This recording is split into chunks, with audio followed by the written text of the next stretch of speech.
meeting, and people at that meeting used the opportunity to speak a lot about community issues. So I guess once we get through this part, you will have an opportunity to also raise those issues. But let me just say that this is probably one of the few gatherings we've started having since emerging from the COVID pandemic. And many people have asked, what is it that the government has been doing in the past 18 months in office? And how has it been fulfilling the promises it made to the electorate before the elections? So today I want to quickly take you through what we've been doing, and then we'll talk a bit more about the plans for the future. But before I do so, I want to thank many of the people here. I saw some faces coming in who were part of that struggle to preserve our democracy.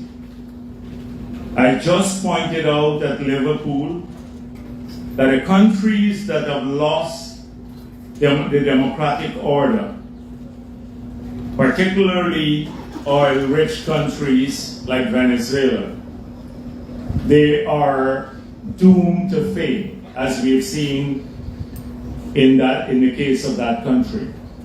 And so ours was a fight to preserve freedom, not for the People's Progressive Party alone, but for all of our people in this country.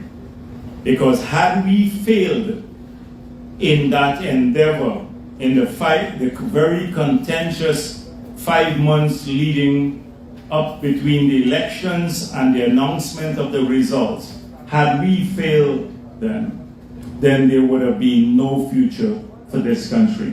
We would have been an international pariah. We saw that, and it was so vital that many young people who thought that we had gotten over the history, a long history of struggling for democracy in this country, where that struggle was waged by the PPP for 3 decades until 1992, when we returned Guyana to free and fair elections. They thought that was a thing of the past. Well, they saw that the threat was very real, and it came from the same place. Something that we had warned before whilst we were campaigning, that APNU will not change. This is the nature of the party, and the first chance that they had at getting back power, you saw what happened. And it led to international condemnation, and we fought a hard battle. And we emerged as with a rightful person being sworn in to office. But the promises we made before the elections were many. And we came into office with an unanticipated challenge. And that challenge was a country that was shut down totally. Mr. Granger had issued an order that if you had COVID, they can institutionally lock you up, and then they can even burn your building down. The country was totally shut down. We had not anticipated that. And so that was the very first thing we had to work on, because the threat was existential. It meant a life or death threat to the people of this country. And we could not fail at that too, like we could not have failed at the democratic project. And so the very first thing we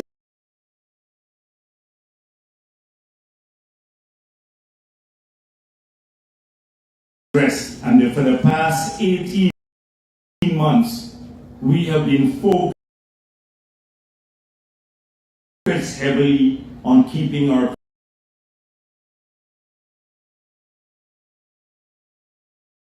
country safe. Now, many generations live and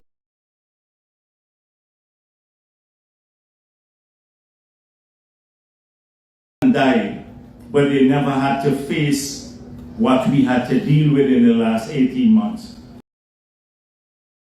which is a global pandemic, which killed millions of people around the world. And it was built with just a shell, equipped with an oxygen, ICU capability. Today we have moved from 40 tests per day when we got into it. We have come, that is why we have emerged. We have a kind of a herd immunity now because more people are vaccinated. So we had a big battle. And we have come out better than many countries. If you look at the United States of America, with all of its capabilities, on a per capita basis, they had twice as many deaths that we had, and with all their capabilities. So we've just been really deeply engrossed and fully occupied with trying to keep our country safe. The second thing that we were busy doing in the 18 months, and it's important that we talk to people about this, is to fulfill the promises we made. So we, as you know, under APNU, they removed the school children grant. $10,000 was there, claimed they couldn't afford it. It cost about a $1.6 billion, but they were spending more on food in government, that is the growth in the budget from 2014 to 2020 per annum, than we were giving to our children. So it was not true they couldn't afford it, just that the priority was not the children. And what happened? We said, we are not only going to restore it, but we're going to increase it to $50,000 per child within the 5 years. So we restored it. This year it's 25, only in the second year in the government. So already at 25, and we will definitely get up to $50,000 per child within the 5 years. Secondly, what did we do? We in 2014, only children in public schools were getting it. Now we have 170,000 children in public schools, but we have 30,000 in private schools. So we've decided to give that grant also to the ones in private schools so that 200,000 of our children every year will get the $50,000 from the government. The school uniform grant was $2,000. It's now $5,000 this year. In just 2 years, we've more than doubled it. So this is one promise that we made that we are already on the way to fulfilling. The pensioners, APNU had said in 2015, in 1 month they would double old age pension. They didn't do it in 5 years. We said we'll double old age pension in 5 years. In the second year, we were already at 40%. The water subsidy to the pensioners that they took away, we restored that. We promised that we'll remove the value-added tax on water, on electricity, on food items, on a whole range of medical supplies, on machinery and equipment. We did that. We removed it. So now, if you look at your water bill above a certain level, you don't have to pay VAT or electricity bill. We also promise to restore for the farmers the old land and water charges, because they've increased it by 500% in some areas, which made things like rice growing and others marginal. We did that too. We restored the rates there. They had increased almost 200 fees by between 100% to 500%. So for example, if you're a vendor and you had to take out a license, it moved from $12,000 to $60,000. We reduced all of that back because we promised it at election time. We restored the 1-month joint services bonus, which we promised. We said we promised free university education within the 5 years, and we'll do that. We said we'll do 20,000 online scholarships. We've already awarded 6,000 this year, another 5,000. So we said we're on the APNU, we practically did nothing on housing. We promised 50,000 house lots in the 5 years, already gave out 10,000 the first year and a half, and we set aside money this year to do an additional 30,000 because they have a huge backlog. We for hinterland communities, we resumed the land titling, a great activity that they had stopped for the Amerindian communities. We removed the VAT on hinterland travel to many of these areas. So we restored a lot of the help that these communities were getting. So I just want to convey this impression that people ask, what is it that has been happening? We've had a busy 18 months in government, dealing with the promises, dealing with COVID, and then planning for the future. But the thing I want to talk to you most about today is about jobs. Because under APNU, before COVID, we lost 35,000 jobs. And why was this so? You know in Berbice, the devastating impact of the closure of the sugar estates had on the regional economy. Because the income from sugar was the base of economic activities in this region. Or it had a stimulus effect, a multiplier effect on everything else. Because sugar workers' disposable income helped with the taxi drivers and with the farmers and everyone else. So when they sucked that out of the regional economy, and nearly 4,000 people in this region alone lost jobs, you saw a dip in economic activities across all sectors. Didn't affect only sugar workers, it affected everyone. But it wasn't only 7,000 jobs that we lost in the sugar industry, but we lost jobs elsewhere too. And this was largely because of the economic philosophy and the policies of the government. If you put a tax on machinery and equipment, then you will see a dip in investment. And it's only through investments that you generate jobs. So in the mining sector, the miners suddenly, although they were told that taxes were too high under the PPP, NAPNU will reduce those, they increased the 2% final tax to 28%. Then when we fought against it, they took it back to a sliding scale between 2 to 3.5%. 2 weeks ago, we reduced it from 3.5 to 2.5 back, which gives about $1.4 billion of help back to the miners. They then put the value-added tax, as I mentioned before, on machinery and equipment. So if you buy a combine or an excavator for the mining sector, you had to pay about $5 million more in taxes alone. How are you going to invest? Then the tributous tax was increased. We reduced it to zero so that people working in those difficult circumstances, many of them are indigenous people, and they don't have to pay the tributous tax now.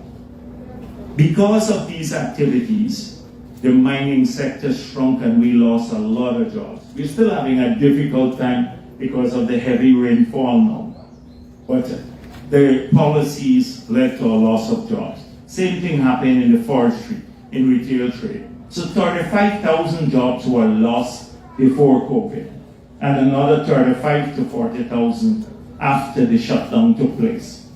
So we said we wanted to work in these 5 years at generating about 50,000 jobs. Right now, we have to target much, much more than that. Much, much more. And we have already started from day one. In spite of the COVID, we kept the economy going. We're one of the few countries in the world where our airport, from the time the PPP took office, remained open throughout the entire period. Almost every country in the Caribbean shut their airport. Ours was a functioning airport. We were open our businesses. And when you look at the experience of those countries, they have a higher death rate than we have had, although they shut down totally, because we had to manage that transition. So we have seen a spurt in economic activities. We have then spent 18 months planning and mapping the future for Guyana. I've dealt with this many times. I was just explaining about how many projects we have not just identified, but we've gotten off that will be transformative for the country. By the end of July, we've got bids in for a power plant and the NGL facility. So by 2024, we'll be bringing in the gas from our offshore oil facilities, generating power from the gas, so we don't have to import oil anymore to generate our power. We will then, by end 2024, once that happens, be able to cut electricity prices by 50% for everyone across this country. That will be a major, major thing, and we said we'll work at that. On the same facility that will come in, we'll move from importing cooking gas to exporting cooking gas by 2024, 2025, so we can lower costs too. That's a huge project. We have moved it from conceptualization all the way to implementation in just 18 months. And there are many moving parts. The power plant there alone is going to be between 250 to 300 megawatts of power. The whole of GPL, from Crabwood Creek all the way to Parika to Linden and in Georgetown and everywhere, they only supply 130 megawatts now. So that power plant alone would be supplying more than double what we supply at GPL. It will mean stable power. Many people, when I go to communities now, they ask for street lights. And I say to them, we can't put in street lights now. APNU killed the hydro that should have started producing in 2017. No new plans in 5 years. Right now, we are struggling to keep the lights on because the demand is close to the capacity. So anytime you lose a generating set, you have to have blackouts. We can't put in street lights now. But in 2 years' time, we'd have so much power that we can put in every street, everywhere, lights, because we'd be generating it from our own gas. And we have, in spite of the major increase in fuel prices globally, it has moved from $28 in 2015, it's now $120 per barrel. That is because of the war in Ukraine. But in spite of that, we've kept the electricity prices constant by subsidizing that, because it would just add to the cost of living if we pass through the increase in fuel prices. So we've been busy planning the future. That will mean a major change in this country. If we have cheaper power, not only will it help people at the home level, but more manufacturing, etc. That will you see a spurt in new manufacturing type of investments and more jobs. Secondly, we need the port facilities and road networks. We have just awarded a bridge for $260 million, a high-level bridge, 4 lanes across the Demerara River. Because between Region 3 and 4, we have 60% of our population living there. We've gone out to tender on the West Coast for a 4-lane road to bypass the traffic at Reed Hoop. We're now building a 4-lane road to Diamond, another one, Ogle Bypass. We're paving all the way the road to the Linden Highway, all the way to Mabura Hill. Here in Berbice on the main road, before the end of the year, you'd see them start moving the utilities off the road, the poles and the water mains, so that we can widen the road here. We can't do 4 lanes because it's just too narrow, the houses are here, but we'd widen the road another 8 feet, so you can have major infrastructure. On the port side, what's happening on the Mourant River, we have so many activities there now that we have labor shortages. We can't find labor in those places. Too many jobs, but not enough people to work. Unlike some of the other regions where you don't have these economic opportunities. So we are trying to shift the momentum around the Mourant River to Berbice River so that the oil and gas industry can be serviced right from the Berbice River here. That will generate thousands of jobs, and then linking that port with Brazil through infrastructure to bring goods out from Brazil to the Atlantic, and then in here, into Port New Amsterdam, and then driven or going by a rail directly to Brazil. That's already planning. I explained to people at Palmyra here in Berbice, we've already mapped out the whole area. 2 new hotels will go there, a new stadium, like similar to the one we have at Providence. All of these would start before the end of the year, shopping malls, etc. So that Palmyra area becomes like how Providence is to the East Back to regions 4 and 3, because it straddles the 2 regions just across from the bridge in region 3 and 4. So 2, 5, and 6 would have that major growth area, and then connected to the Kanchi Municipal Airport. We're going to lengthen the runway there. That will generate quite a bit of activities and jobs there. We already have 7 new hotels starting construction in Georgetown in the area. International hotels, we probably get about 12. We need 3,000 people to work there. We're taking Port Mourant Training School now, and Port Mourant Training School will be converted to a training college for all the people to work in the hotels, the hospitality sector. About 3,000 people could be trained just here. Port Mourant Training School now will be expanded to train for the entire country, all the people for oil and gas. They'll be trained just here. So there's going to create huge opportunities right here in Port Mourant. On the health side, we are expanding. We're building 6 new hospitals, upgrading Port Mourant, New Amsterdam, and a new hospital, 30 million hospital in the Skelton end, and 5 others across the other regions, like at Bath, Settlement, and more in the different places.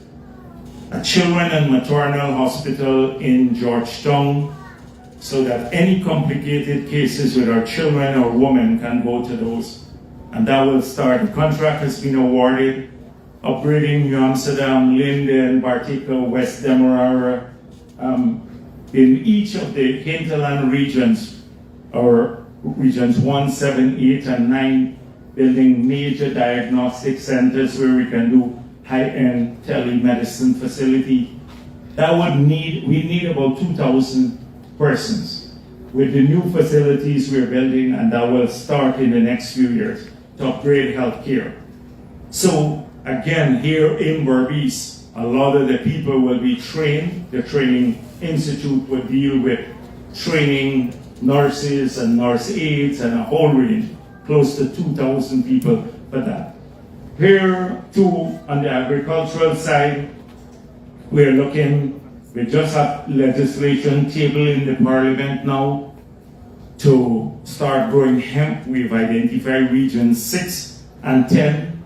Hemp can be very lucrative. We're identifying the Skelton factory that was shut by APNU to grow some hemp, do some for aquaculture, and then use some of the land for sugar and other purposes. We're building a road going up to Molson Creek to go to the site where the new bridge across the Quarantine River will be built. That will open up about 30 to 35,000 acres of land. I met with the farmers there. We're working into bringing those lands into cultivation. If we do, you need 3,000 people easily working on those private, leaving out the Gaisuka land. Rose Hall, we rehired about 600 of the 900 people who were laid off. Albion factory, we're moving the packaging plant from Enmore to Albion and to Blaymont, because at Enmore we're building an industrial estate in Fowles, and in Enmore itself that could cater for all the people who are laid off there. We can't reopen the estate there, but we can make sure that the workers get a job. So there are lots and lots of things that are going to happen that will generate more permanent and long-term and good-paying jobs. Once we succeed in getting the oil and gas momentum shifted into this region, you're going to see major changes. In the short run, however, we have to get people to work. There will be 4,000 people hired on this part-time initiative in Berbice. The 4,000 people at $40,000 a month, that means $160 million a month will be pumped into the Berbice economy and into people's pockets. So that will make a big difference to economic activities, and it can start boosting back economic activities in the region. It will have a major stimulus effect. Apart from that, it will help a lot of the people here. Now, coming back to how you need to view this, the part-time employment. So first of all, we've had resistance there. The same afternoon, I went to Linden, I went to Sikubo. In Linden, when I went there, they said to the people, it's never going to happen. Linden is their stronghold, and they just took away jobs from the people here, rather than increase job opportunities. When it happened, when we hired about 1,000 people in that region, because they're a smaller region than Berbice, they then said, the opposition leader said that he and one named Mahi Paul, that they don't want temporary jobs, they want full-time jobs. So these are not temporary jobs. They're not temporary. It's not like for a few months. These are part-time jobs.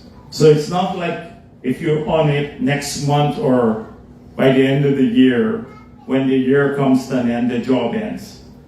Once you have this job, you have it for a long time, because it's part-time. It's not temporary. So that was the first lie that they told. Secondly, they asked, what are the qualifications of these people? So we made it clear. The only qualification is being Guyanese, nothing else. You don't have to get a degree, you don't have to get anything else. Because we have a duty to make sure that people get some income into their homes. So that's the second thing. And then now they're saying, we're paying people too much, because 40,000 for 10 days and public servants have to work 70,000, but it's not 70, they make much more. Of course, that's a lie. 70,000 for the whole month. Well, they don't work really the whole month, because you take out Saturdays and Sundays and they have other benefits. So they're now complaining that 40,000 is too much for 10 days work. But we don't bother with these people. We ignore them in opposition because they're totally hopeless, and now in government more so. We want people to be employed. We want them to be working. We want them to use this opportunity to better themselves. So I'm hoping all or most of you will apply for scholarships. If all of you want to study through online program, the government will pay for everyone. Everyone. We promised 20,000 online scholarships in 5 years. But as I said before, if we find 50,000 people in Berbice alone who want to study, if we have 100,000 across the country, the government will pay for their scholarships. We want our people to upgrade themselves. So right now you can apply to the GOLD program for tertiary level or technical level type of training. If you don't qualify, if you don't have the CXC, we can deal with that too, because there's a remedial program that you work on, and then once you complete the remedial program, you can then get into a technical program or something of that nature. But so I hope that you apply, you utilize it. Problem we have in Berbice here and in these areas is many people don't utilize the opportunities. We fought to bring this university campus. I was president at that time. One of the opposition, Deborah Baker at that time, she's passed away now. They said, we want to take university education to Berbice because it's a PPP stronghold. And we said, so what? PPP stronghold should not get education, but it's not for PPP people. Look how many votes happen to get in this region too. Those kids can access university. It's for Berbice. But we fought to get that here. And sometimes it pains me that more people don't utilize it. They don't utilize it. And this is one of the major issues we have. So I hope that many of you will apply for these scholarships too, not just to be on this part-time employment scheme. Now, on this employment scheme itself, this is not free money. You have to work for 10 days. And you have to work in a way that you would have liked other government employees to work, because from today, you all are working for the government. You're government employees from today, once you sign up. So you're working for government now. So you people who used to complain when I go to the NDC office or I go to a government building, people basically, the men smoking, women combing their hair or something like that, and they don't pay attention to you, they can't find your file, something of that sort. Don't do the same thing to people. If you're working for 10 days, give your very best, wherever you're placed. Now, you're going to be placed, we ask that you be placed as close to home as possible, not so you don't have to travel long distances, and that there are many areas. Daycare, you can help out at the NDC, you can help out at the hospital, at the regional office, wherever. And that is where we want, because we want people to perform a useful task. So please give the very best that you can. And we will talk a bit more about that. I expect you to, working for the government, to be a bit more discerning. It simply means reading a bit more too and making your own judgment. If our country is to realize its full potential, that is to get really wealthy, we have come a long road. And many of you are young, so you don't know how tough that road has been and how difficult it was to get to this point in our country, even without oil and gas. I recall when we started, even before I was Minister of Finance, I was an economist, and when we went into the Ministry of Finance, when the government changed in 1992, we didn't even have money to pay debts, because the debt servicing took up more than 100% of revenue. And that's where we started. It was in Georgetown, forget roads in these communities. In Georgetown, it was impossible to drive around the city because of the potholes. From the central bank to the Ministry of Finance, you can do that in 3 minutes now. It probably took about 15, 20 minutes because you had to navigate potholes in the city. Power used to be out when I came back to the country. Power used to be out for 2 weeks at a time, nothing in the hospital, see defenses, and no money. And then a debt burden that was 9 times the size of the economy to pay back. And we pay back our debt from one of the highest, most highly indebted countries in the world. Today we have a lower debt to GDP ratio than the United States of America. our external debt is about 16% of GDP. The US, it's total debt, it's about 100% of GDP. If you add the domestic debt, it's about 40% of GDP. That is where we are today. And we're using 6% of revenue down from 153% to service debt. And this is because of prudent fiscal management. We had a tight rein on managing and saving for the future. We built out infrastructures, we built back our schools, our hospitals, our roads so that it became fairly passable. And no roads are a big problem in this region. But there was a time we didn't have highways to drive on. And we did all of that and paid back the debt. And even before we found oil and gas, we became the most vibrant economy in this region, this hemisphere, because our growth rates were high. And that required a lot of hard work for many, many years. And so it's the same sort of discipline that we have to bring to using oil and gas money. Now, people read a lot of nonsense, and many people live their lives through social media. Everything they hear on social media, they believe. And so you have to work in for the government. You have to be a bit more careful. You have to read multiple sources. Because half of the time I had to, at the last meeting at Liverpool, point out how some of these so-called analysts and specialists really don't know anything about this country. And many of them are busy doing something else in their countries, but they want the third world countries in Africa and these countries here. They always like to portray it as incompetent or corrupt. If they do that, then it serves their purpose. Then they can come and tell us how to utilize our own money. And you see that with the oil and gas now. Everybody wants to tell us, oh, we got to put safeguards in. We got to tell you how to spend it. Now, the BP has always been on long-term planning.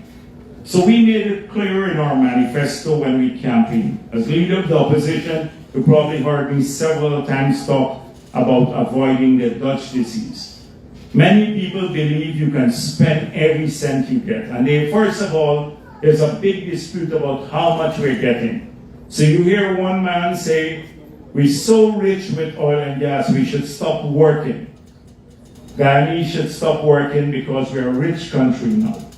Well, the United States probably has a GDP, per capita GDP, 7 times greater than ours. And they're still doing 2-3 jobs over there, people to make ends meet.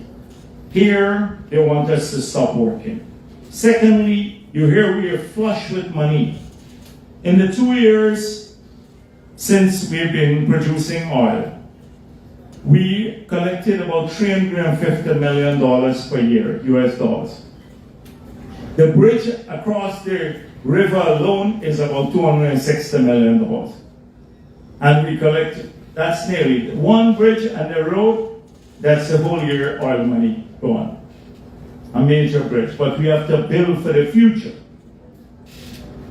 So it's not a lot of money, but you think they have a lot.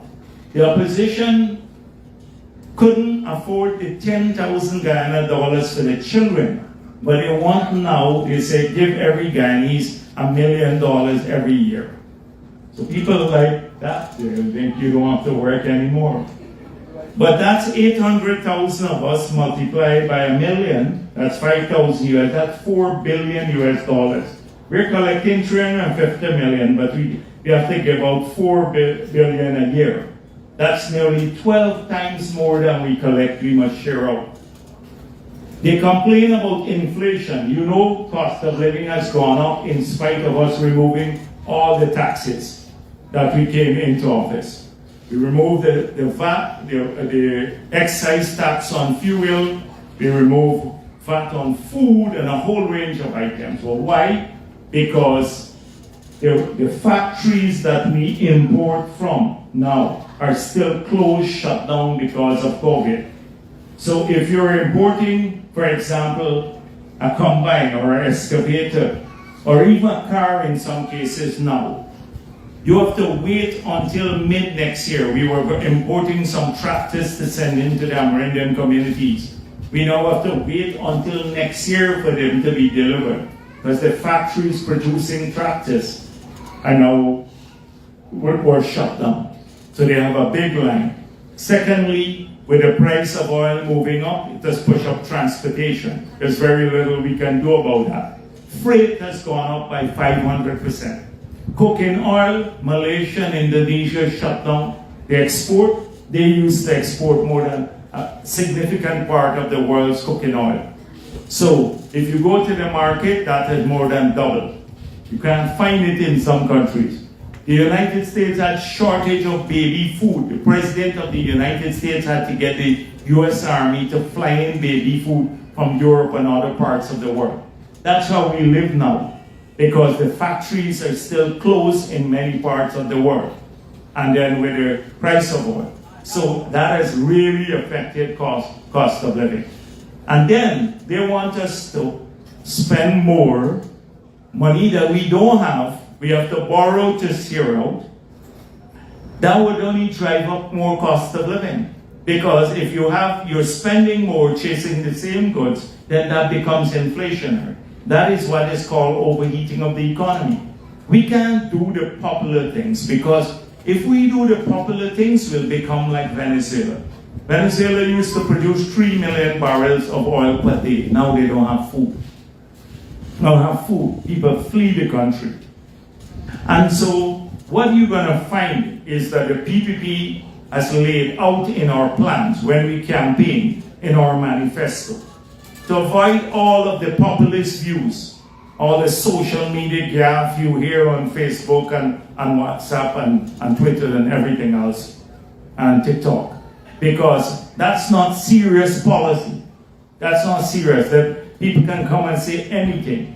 We can't do the same. We have to make sure that we use the money in a manner that not tomorrow alone it disappears, but 50 years from now, our country is growing, our people become wealthier. That's why we've decided to invest a lot in education and health. We believe if our people are healthy and educated, they will do well. Secondly, we decided to put in place all the infrastructure for the future. The better roads, the bridges, the deep water ports, the power plants, the ICT facility. So it drives down costs of production. You can get more investment to create more non-oil jobs.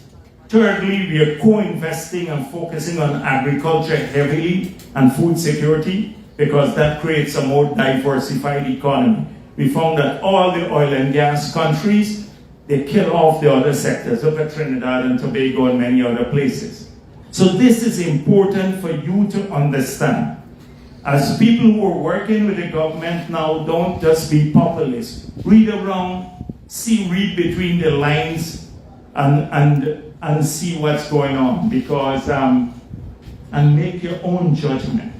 Only people who can think for themselves would be able to do well in a new economy, expand it. And if we keep the focus, just like how we came out of the days when we didn't have, it was illegal to eat bread made from wheat, and you didn't have any freedom in the country to even speak. You'd get locked up if you criticized the government. And we work our way out. So too the possibilities of the great future will be coming our way. Now, because of that local content law we passed, every Guyanese who had some grandparent or someone living in Trinidad or the US now coming back to get their Guyanese passport now, because they know they can register, and there's a massive carve out for only Guyanese and Guyanese companies, that the oil and gas companies can only procure goods and services or employment opportunities from our people. That is estimated to be some $700 million US dollars of business flowing only to our people. We passed that law in December of last year. That was part of our manifesto promise too. So a lot of people are anxious they're coming back now. if you want to do well, you have to prepare yourself. And the opportunities are going to be in front of you. It's for you to grab them. Can't have people, we need like 600 welders. We need carpenters, we need plumbers, electricians. The price now has gone up to like moving from $5,000-$6,000 maybe to $10,000-$12,000 for a carpenter in Region 4. I don't know what it is here, but in Region 4 you can't find the skill. Can't find the skill. On the gas pipeline, we need these welders. They probably it take them less than a year to train, but they can make about $2,000 a month welding. And that is everybody, you should start looking in these areas, the other opportunities, the young men too. Some people are farming all their lives and sugar, they don't want to switch. So a lot of the young guys should start thinking, women too, women work as welders and carpenters and everything else. And I hope that the young people will make full use of these opportunities.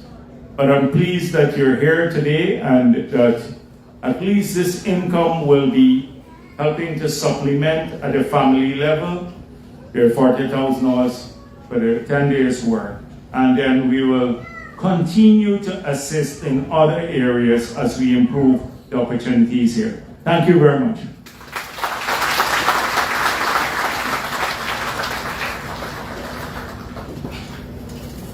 Thank you, Vice President. And everybody's okay?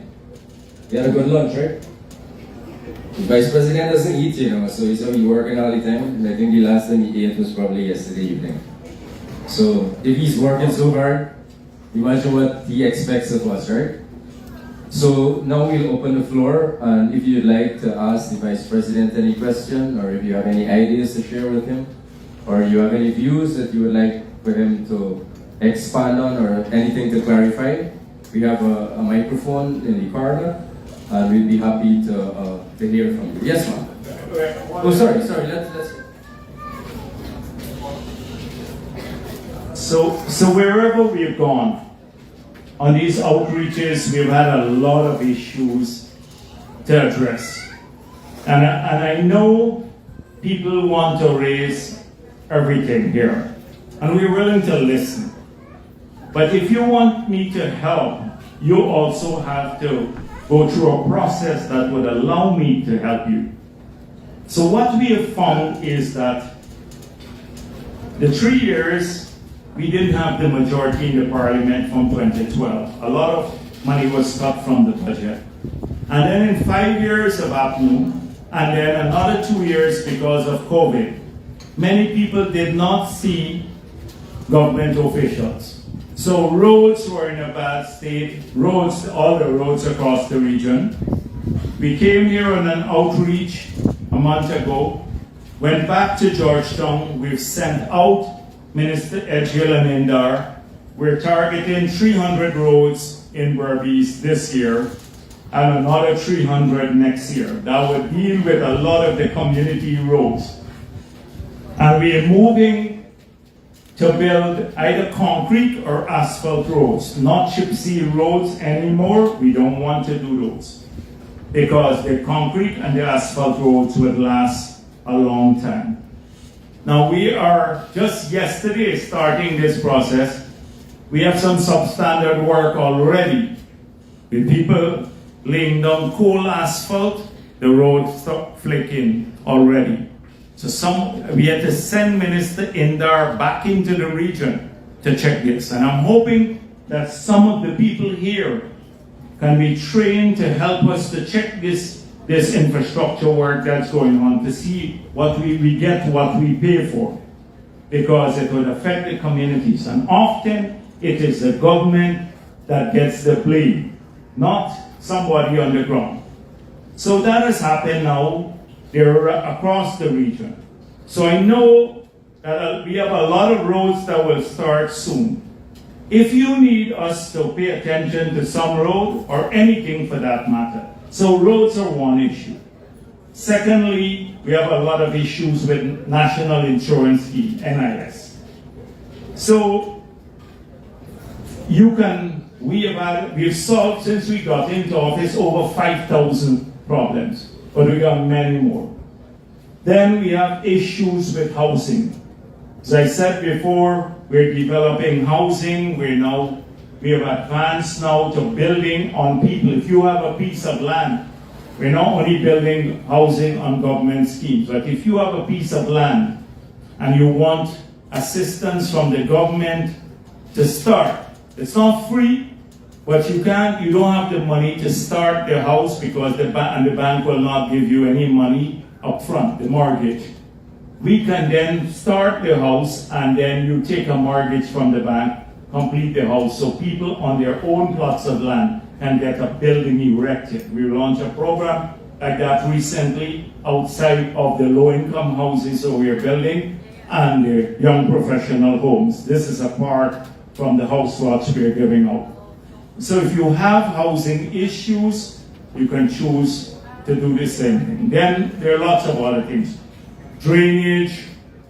So the way we have solved this since we got into office, a lot of people say, oh, I'm telling this person, I'm telling that person. We have now created in the office of the president a unit.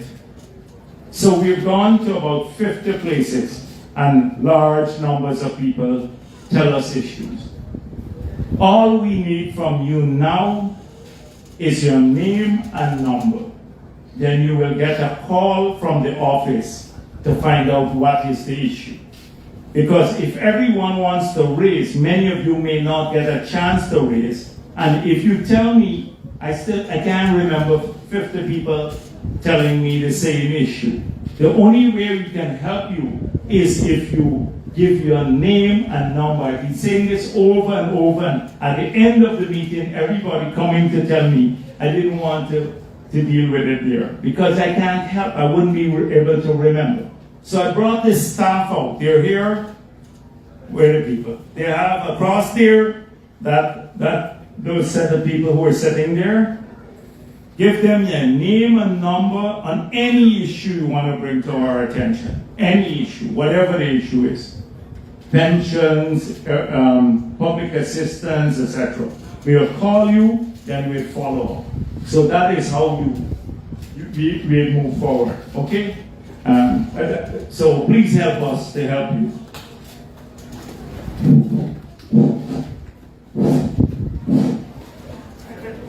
All right, thank you. Really, this young lady, please. Good afternoon, sir. My issue is I have here a brain damage daughter. 6 years she's been raped, tried to commit suicide, and as a single mother, I don't want to give you all my issues. Depression is the worst. We are very thankful that the government has been given that money to the people with disability. I am requesting, she's 23, I'm a single mother. We wear what people give us, we eat what people give us. We hardly have anything for ourselves. The house we're living is given, donated by folk to the poor. We are asking if you can help us with that money for her. It will buy the medication she needs and help with Pampers.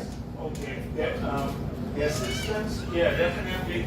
She would call it, oh, she's 23, and that was the children. But we can have a special case. Make sure they get the name and we'll help her.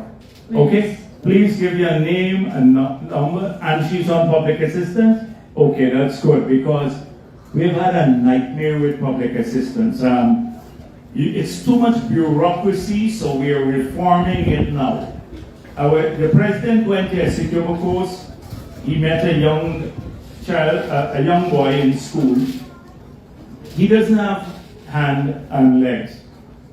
And so I went about a month later and I saw him and I told him, you're going to get your public assistant. The president promised him.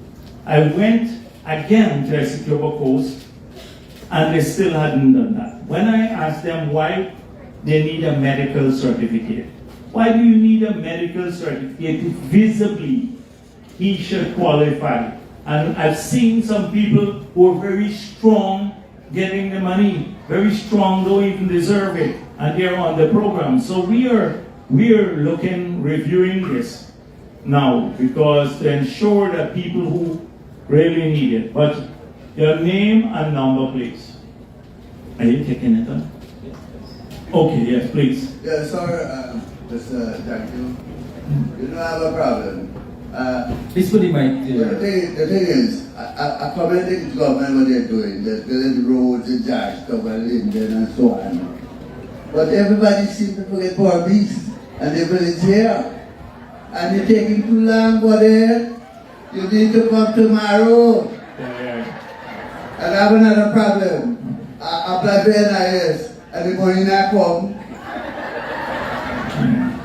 All right. Look into that. All right. Done. The pressing matter is our streets. And we need light.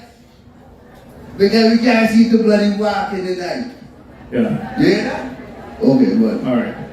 Yeah, well, comrade, you see, it's this sort of thing. This is precisely what APNU did. They go to the people in Linden, Norton, and would share out a pamphlet and say PPP giving out oil money to its supporters in Berbice. And they're not getting anything.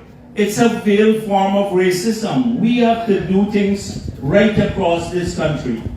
We've given help to the sugar workers. We've rehired them. We've given help to the fishermen. And the COVID assistance, a flood relief. And half of the time, every time money goes out, somebody who catch one fish in his whole life put down their name. Who didn't lose anything, they put down their name for freeness. Everybody. So it's a ton of problems. So to imply that somehow, because we're building roads in Georgetown and we're Linden, that it's ethnically we're discriminating against people in Berbice is this nonsense. That the same nonsense that APNU goes, everything they see through racism. We've been spending all across our country. This year we put aside $4 billion for roads in Berbice, the biggest allocation in the budget, you can see it. $4 billion. It's about $1 billion to Linden because they have a smaller population. Berbice has a bigger population. And we put another $8 billion for the main road. The main road. Where all of these initiatives, the hospital that will be built is $30 million in this region. 4,000 people hired here, I just told you, 160 million. They don't count that. So we gotta make sure that in the future, we're not gonna remain silent on this. It's this sort of veiled, snide kind of racism, or you're doing something else down there. So I suspect that is what he was getting at. But we're not tolerating that. We came into office. The reason the PPP stayed in office for 20-something years is because we were even-handed. We spent money on moving our indigenous people forward. Linden moved forward. Berbice changed. The whole country changed. And because APNU is out again in 5 years, because they were narrow-minded. So we're not going to fall into that. We got elected to move our country forward. And that is what we're working on. And to say that people are neglected, we get accused every day. Look in the parliament, when we give money to the sugar workers, the opposition gets up and say, you're putting money in a black hole to sugar industry. And he wouldn't say anything about that. Now he's saying, oh, I see all building roads in Linden and Georgetown. People live there too. So they have a right, everybody has a right, and we recognize in this region. So we're not gonna, in these 5 years, we're gonna take on issues like that. We wanna help all of our people. And those who've been discriminated, we're fixing it. We're fixing it. Right, who's next? Good afternoon, Mr. Vice President, Minister and Chairman. All right, just not even get a mic. No, just now. Yeah, go on. Yeah, I must compliment you, this government, for the past 2 years, I must say, because stand up and fight for democracy for this country, I call it a 2 year for the past 18 months or so. So, for the good works that you guys go across this region, the country, Everywhere you go, you're creating jobs and put money in people's pocket. So I feel happy, and I think people should understand. It didn't take the opposition for breaking it down in 1 year, but it took a lot of years to build back this country than the 5 years that the ACNU was in power. So people must have to get this kind of mentality. For no going on in this country that the 5 years that we passed. One more, I would like to propose one thing more, Mr. President, that we know that the gas price is very high. And for the public transportation, I don't know if you all could put anything on the table, like for help the public transportation issue for them. Thank you, sir. Okay, so when we were at Super Coast, people said for the rice farmers, they want us to like subsidize the gas. And I said to them, if you have so many rice farmers, there was a problem the PPP in the 60s and 70s did this. And what people started doing, there was major corruption. They're selling the subsidized fuel. So if you do it with a large number of people, that is what happens. It's very difficult to monitor. The same hire car driver would be utilizing maybe the same, or the minibus driver would be utilizing it for personal purposes and stuff like that. And then when the subsidy goes in, remember we remove all the taxes. So it means the money has to come from elsewhere, and say from an infrastructure to do the subsidy, or from the children grant to do the subsidy, because it's the same money. You still have to pay the $120 a barrel now for the oil. So if you sell it cheaper, the government has to pay the difference. And it's not like we're wealthy. If you look at the budget now, we're going to get here with the oil and gas in future years, but right now we have to work hard. So we're going to go. Give her that. But thank you very much. Good afternoon, everybody. The President has we need that road in our coast registry. And we need training. All right. So if we can call you back, right? So you can give us the exact drainage, the drain and the road. Please tell them your name and number. And you need garbage and tractor to collect the garbage. The tractor. Yes. Now we are looking at providing. We bought 180 something tractors. So we have given out in the American communities already over 105.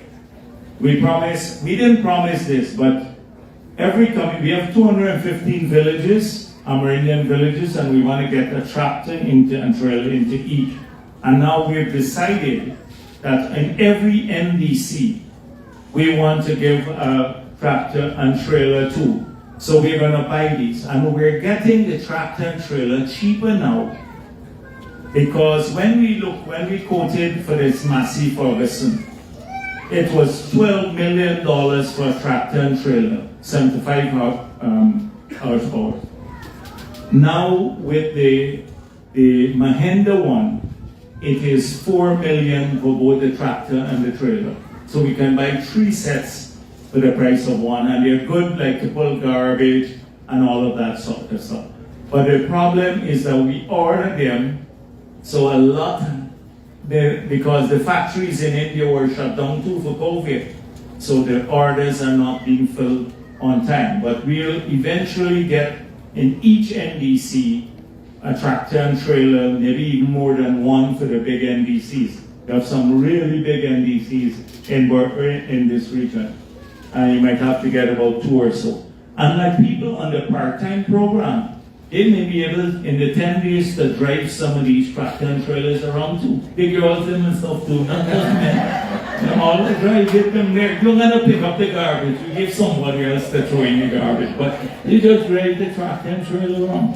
But don't go to the shop and park up there, because all government vehicles, sometimes you see them by Rum Shop or somewhere else, going in somewhere else and doing other things.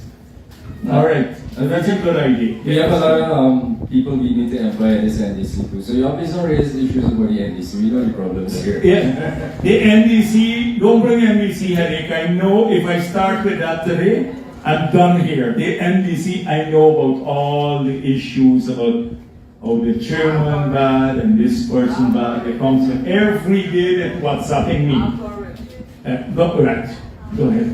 Good afternoon, sir. Ladies and gentlemen. My problem is a different problem. My problem stems from not being able to work. I have to stay home, look after my wife. She had suffered a massive stroke. Right? I do my little gardening. I have a vacant piece of land on the side of me that the people was kind enough to let me use until they're ready to build. I plant my own yard also.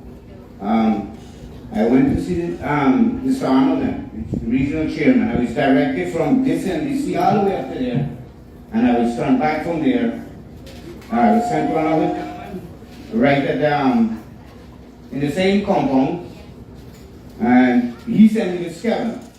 Right? My problem is this. As you can see from my hands, I do my own thing. I work and plant a farm, taking care of my wife, the grandkid who's with me. I've been doing all of that. Now, I heard about the government giving a grant. I'm not here asking for a grant, sir. I'm here asking if a loan can be sponsored by the government for me. I have my own ideas. I can rear some layers. That was my idea, otherwise. But unfortunately, my wife became sick, and it's taken a lot out of me. Financially, physically. All right, put down your name and number. We'll see what we can do to help. But let me tell you, we had 400 grants for the whole region, right? So those were distributed. But we can see what we can do to help you in special circumstances, okay? We don't normally guarantee loans, but it would be better to help you otherwise, maybe with some of the chicken and the pen and things like that. Right, so that is what we probably be able to help them. Okay? But there were 400 for the region, and those are being given out, but every year there'll be 400 more, so you'll get, those who don't qualify this year can get next year, but make sure they get your name and number. And remind them that it's a person who's, Steve, you'll remind me about that. I just Yes, to get that detail. Anyone from the back has any issue, question that they want to raise? Yes, I see someone on the left. Yeah, look at after this gentleman. Yeah. Good afternoon to everyone. My name is Gabriel Jainaran from Blackbush, Polder. The road is deplorable right now in Blackbush. So I ask kindly of you what you can do for me. It's going slow. The contract, it's already out. The contract, the guy has the contract. But so what are you doing, man? Pressure the contractor? Let me know the street. Well, the streets are going to be separate. That's what we are going to do, the streets, right? Yeah. That's through the 4 billion facility. But the main road, contract was given out, but that's very slow, I heard. Yeah, know about it too, and it's not genuine. It's not, well, that's precisely what the feedback we want to get to make sure that when people do stuff, they do it at a quality that they're getting paid for. Or else, if we do it any other way, every year we'd have to fix these things. Okay? So we'll follow up on it. But please give them the name and number so we can get some more details from him. Tell him to get his name and number too. Come on. Yes. Good afternoon, my dear Vice President. So my son have murdered since 2017. Murder? Yes, and this is 5 years now. The prosecutor calling me at New Amsterdam to the story wrap up to go at the judge's court. And every time the prosecutor called me, I wait there till around 3 o'clock. Then she could come out and tell me the case is not calling. Every time, like 10, 12 times, she calling me like that. I want to know what's going on. So, is it that they're not prosecuting the case or the magistrate? No, sir. And I go to there, they call me and tell me go. When me and my son is the witness, the other brother. There's two brothers. The other brother? Yeah. And no case not gonna get me with. Alright, we'll find out exact detail why this is happening. Alright? Yes. But I'm sorry to hear about your Yes, son. my dear President. The other thing, a friend gave me a land at Block 474. And I go up to NDC office since 2006. And now I live in at my sister's place.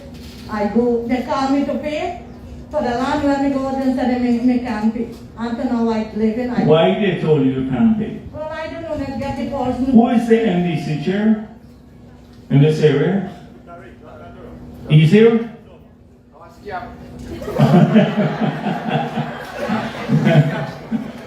Alright. We don't want my line, nobody here, everybody. Alright, but we'll check. Huh? Okay, Yes, we'll follow up